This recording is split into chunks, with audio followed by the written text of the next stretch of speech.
This week we're going to compare Title 22, Title 5, and NAEYC. The ratios that your center maintains is directly related to the way they are licensed or accredited and funded. It is undeniably the number one stress that's placed on center directors in child care centers.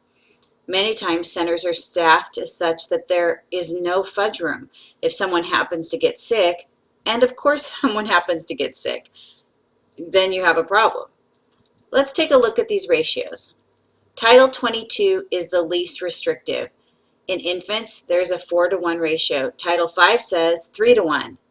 NAEYC and Head Start also both require 1-to-4. That means 1 adult for 4 children.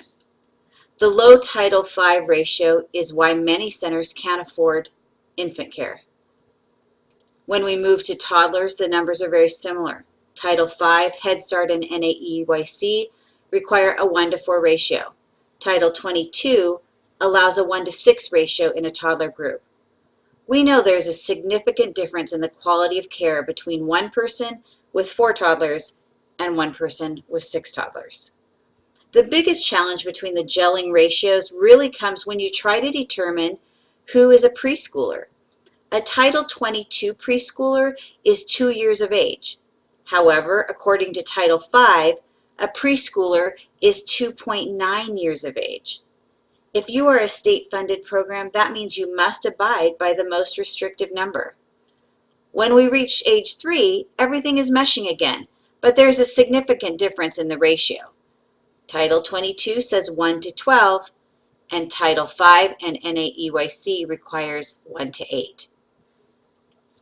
Another difference between Title 22, Title 5, and NAEYC are the requirements to be considered a teacher. With Title 22, a fully qualified teacher has 12 units of early childhood education classes. For Title 5, there are associate teachers, teachers, and master teachers. You can learn more about these requirements at childdevelopment.org. They are more restrictive than Title 22.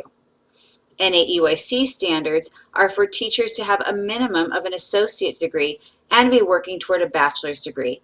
Head Start standards have certainly changed over the past few years and continue to become more advanced as time goes on.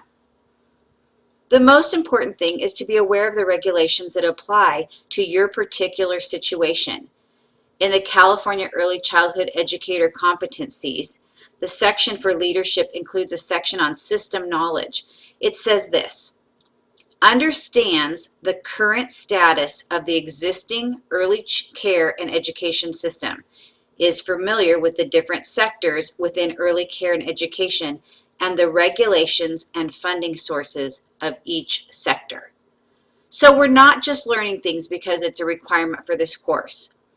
What you learn will help you in a professional role, and it has been identified as a key component of the professional early childhood educator realm of knowledge. Phew, those are important reasons to understand standards that apply not only to our current situation, but also those we may need to know in the future.